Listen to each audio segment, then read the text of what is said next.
Right, left வைக்கிறது வந்து ஒண்ணு மேல, இன்னொன்னு கீழ போறதுக்கு கூட சான்சஸ் இருக்கு. வேர் பண்ண கிழிஞ்சு வந்துரும்ல கொஞ்ச நாளைக்கு அப்புறம், அந்த மாதிரி ஆகாது. கட் பண்ணி எடுத்துடணும். ஃபேப்ரிக் இல்ல.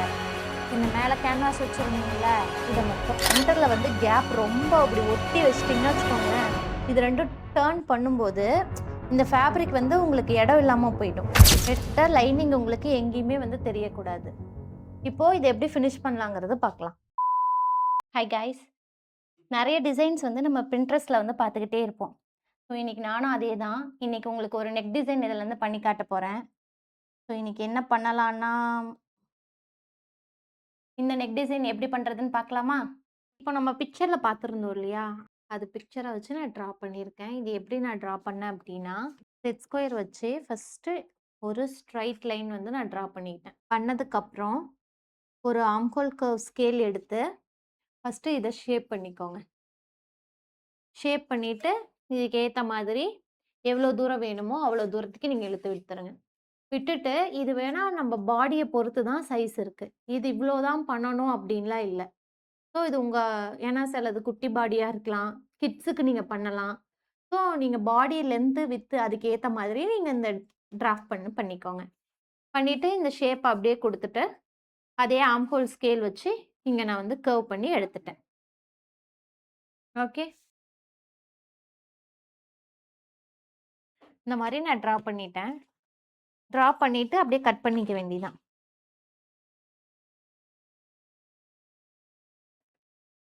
டைரக்ட்டா நம்ம ஃபேப்ரிக்ல கூட பண்ணிக்கலாம். 2 சைடும் நம்மளுக்கு ஒரே மாரி பேட்டர்னா வரணும். அங்க நம்ம ரப் பண்ணி டிரா பண்ணிட்டு இருக்க முடியாது இல்லையா? அதனால ஃபர்ஸ்ட்டு நீங்க பென்சில்ல டிரா பண்ணிட்டு, அப்புறம் கூட நீங்க ஸ்கெட்ச்ல பண்ணிக்கலாம். இந்த ஷார்ப்ல ரொம்ப ஷார்ப்பா குடுக்காதீங்க. அப்போ நீங்க ஃபேப்ரிக் வந்து டர்ன் பண்றது ரொம்ப கஷ்டமா இருக்கும். இதே மாதிரி இதோடைய பிளேசிங்கும் வந்து நீங்க ப்ளவுஸ்ல வந்து இது மேல வேணுனா மேல வச்சுக்கலாம். இல்ல சென்டர் ஆஃப் த நெக் வேணுனா சென்டர் ஆஃப் த நெக் வச்சுக்கலாம். இந்த சைடு இருக்கிறது இது இப்படி வரும். இந்த சைடு இருக்கிறது இது இந்த மாரி நம்ம பேட்டர்ன வந்து டர்ன் பண்ணிக்கலாம். இத எப்படி ஃபேப்ரிக்ல பிளேஸ் பண்ணணுங்கிறத நம்ம பார்க்கலாம்.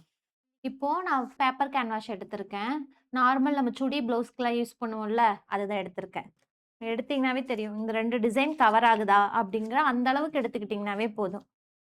இத எடுத்துட்டு கரெக்ட்டா ஃபோல்ட் பண்ணிக்கோங்க. ஃபோல்ட் பண்ணிட்டு, இந்த சென்டர்ல எனக்கு நான் அந்த இமேஜ்ல பார்த்திருப்பீங்க. சென்டர்ல ஒரு கேப் இருந்தது. அதனால இந்த சென்டர்ல ஒரு 1/2 இன்ச் நான் விட்டுட்டேன். ஓப்பன் பண்ணா எனக்கு 1 இன்ச் கேப் இருக்கும்.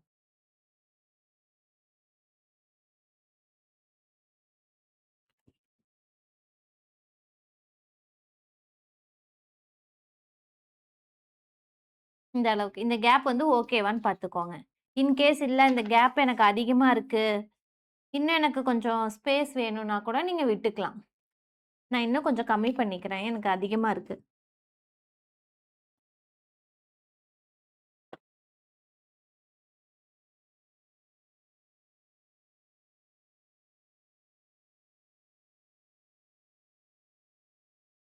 இந்த மாதிரி. எடுத்துட்டு கீழ ஃபர்ஸ்ட்டு ஒரு செட் ஸ்கொயர் வச்சு ஸ்ட்ரெய்ட் பண்ணிடுங்க. இல்லாட்டி ரைட்டு, லெஃப்ட் வைக்கிறது வந்து ஒண்ணு மேல, இன்னொன்னு கீழ போறதுக்கு கூட சான்சஸ் இருக்கு. கரெக்ட்டா இந்த பிளேஸ்மெண்ட் இப்படி வைக்கிறீங்கன்னா, இந்த டிசைன் வந்து இங்க கீழ வந்து டச் ஆகணும். இந்த ஷார்ப். அப்படியே கொஞ்சம் உங்களுக்கு எவ்வளோ கேப் வேணுமோ அந்த மாரி இப்படி நகர்த்தி வச்சுக்கலாம்.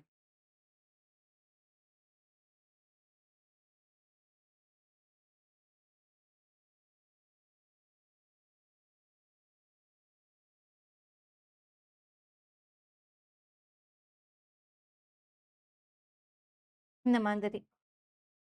ஆப்போசிட்ல போகும்போது, இந்த பேட்டர்ன இப்படியே சேஞ்ச் பண்ணி, டிரா பண்ணி எடுத்துருங்க. இத நான் டிரா பண்ணி எடுத்ததுக்கப்புறம், லைனிங் இருக்கா? லைனிங்ல வந்து ஸ்ட்ரைன் பண்ணி எடுத்துருங்க. இதோடைய ஷைனிங் சைடு வந்து ஃபேப்ரிக் பக்கமா இருக்கணும். அதுல க்ளூ இருக்கு. அப்படியே நீங்க அயர்ன் பண்ணும்போது ஃபிக்ஸ் ஆயிடும்.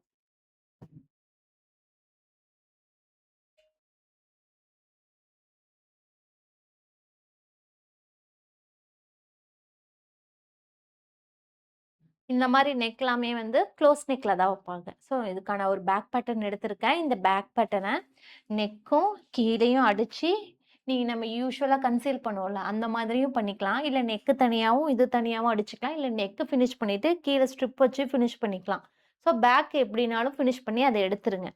எடுத்ததுக்கு அப்புறம்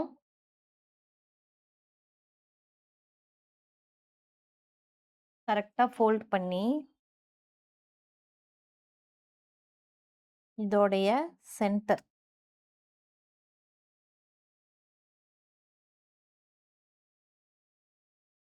இப்போ இத நான் கேன்வாஷ் எடுத்துட்டேனா, இந்த கேன்வாஷ 4 சைடு ஃபர்ஸ்ட்டு ஒரு ஃபோல்ட் பண்ணி ஃபினிஷ் பண்ணிர்றேன். இந்த மாதிரி எடுத்துடணும். ஸோ இதோடைய சென்டர் இருக்கு இல்லையா? அதுல வந்து ஒரு ஸ்டிட்ச் வந்து நம்ம போட்டுக்கலாம்.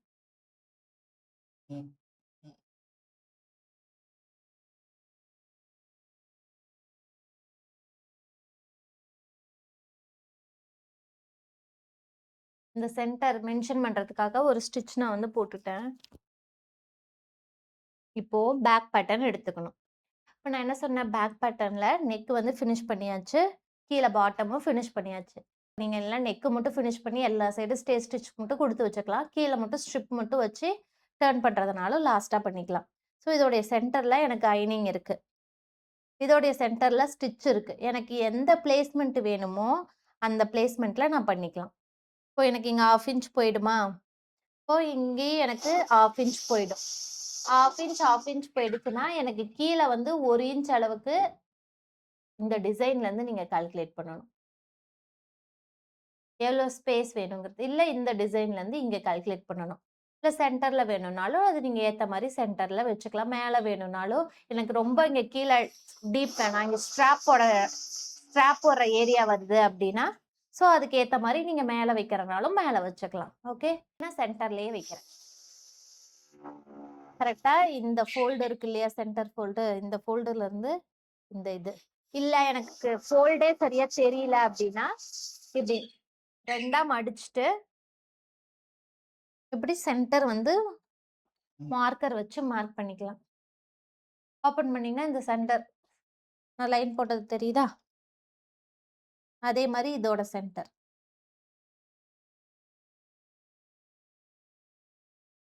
இங்க வச்சுட்டு, கரெக்ட்டா இந்த சென்டர் ஸ்டிட்ச் இதுக்கு நேரா வரணும். இந்த சென்டர் இதுக்கு நேரா போணும்.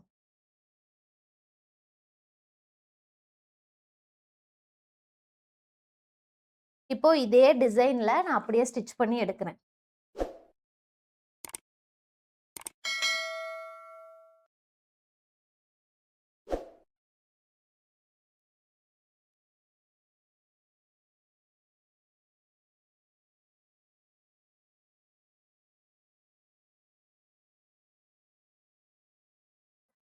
இந்த ஷார்ப் ஏரியா வர்றப்பலாம் நல்லா டேக் பண்ணிக்கணும்.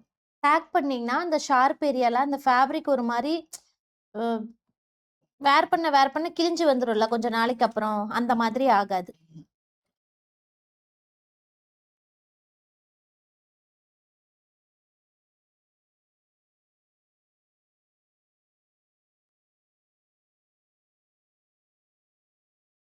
இதே மாதிரி அந்த சைடு ஸ்டிட்ச் பண்ணி எடுத்துடணும்.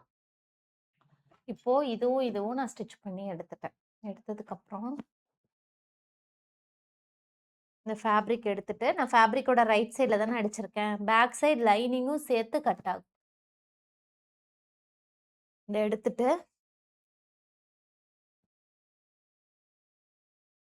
இப்படி ஒரு கட். நம்மளுக்கு இந்த மாரி ஒரு கேப் வந்துருமா?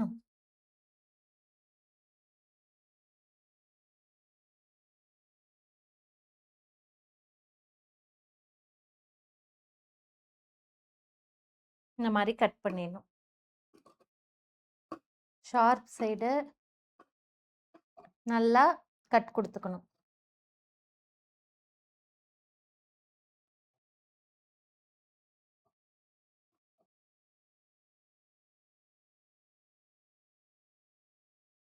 இதே மாதிரி பண்ண மாதிரி இந்த சைடு பண்ணி எடுத்துறணும். இப்போ இந்த மாதிரி இருக்கா? இப்போ நீங்க இந்த சென்டர்ல ஸ்டிட்ச் போட்டீங்க. கரெக்ட்டா? அது என்ன பண்ணணும் அப்டின்னா,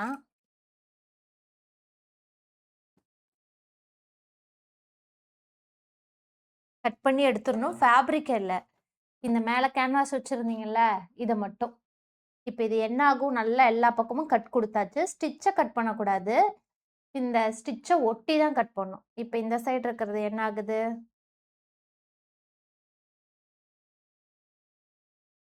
இந்த ஷார்ப் கிட்டலாம் கொஞ்சம் கிளாத் இருந்துச்சுன்னா, இந்த மாரி எக்ஸஸ வந்து இந்த மாரி கட் பண்ணி விட்டுருங்க.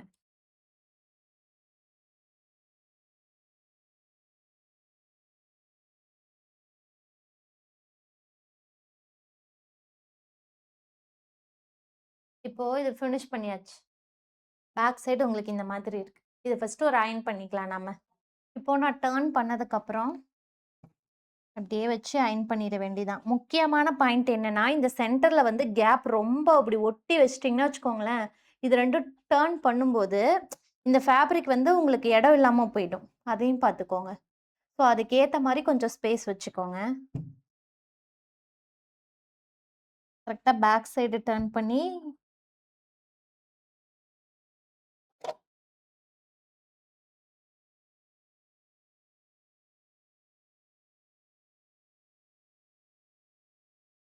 இது நான் ஏன் இந்த இடம் நீங்க தனித்தனியாவே ஃபினிஷ் பண்ணியிருக்கலாம்ல.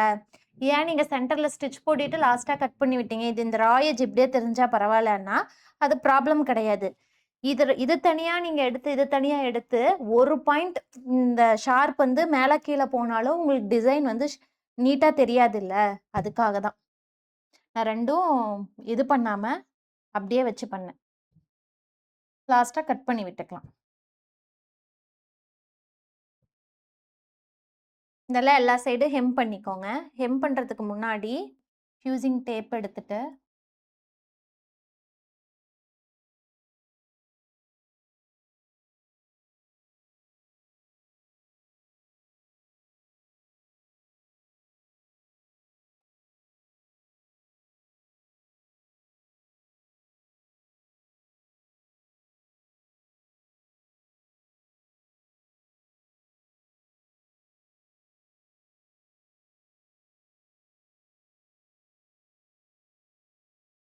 இந்த மாதிரி எடுத்துறணும்.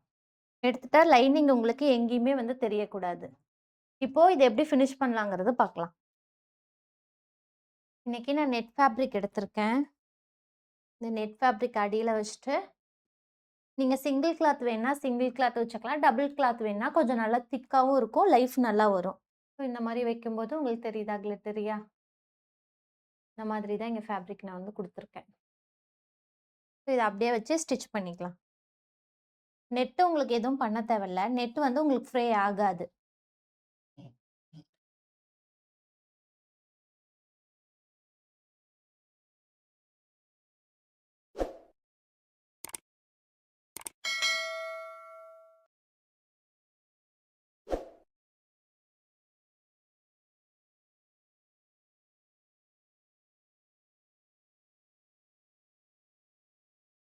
இந்த மாதிரி வச்சுட்டு, அப்படியே நம்ம இந்த எட்ஜ் ஸ்டிச் வந்து குடுத்துக்கலாம்.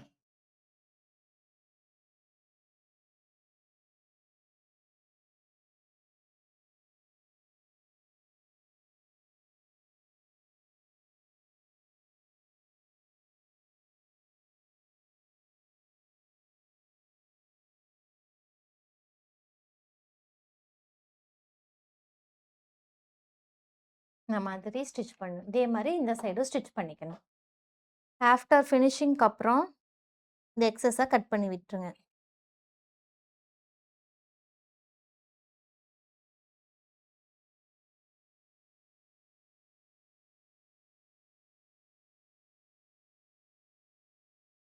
இல்ல இந்த நெட் அதிகமா இருந்தா கூட இந்த ரா எட்ஜ் இருக்குல்ல, இதுல அப்படியே உள்ள ஃபோல்ட் பண்ணி வச்சு ஹெம் பண்ணிக்கோங்க.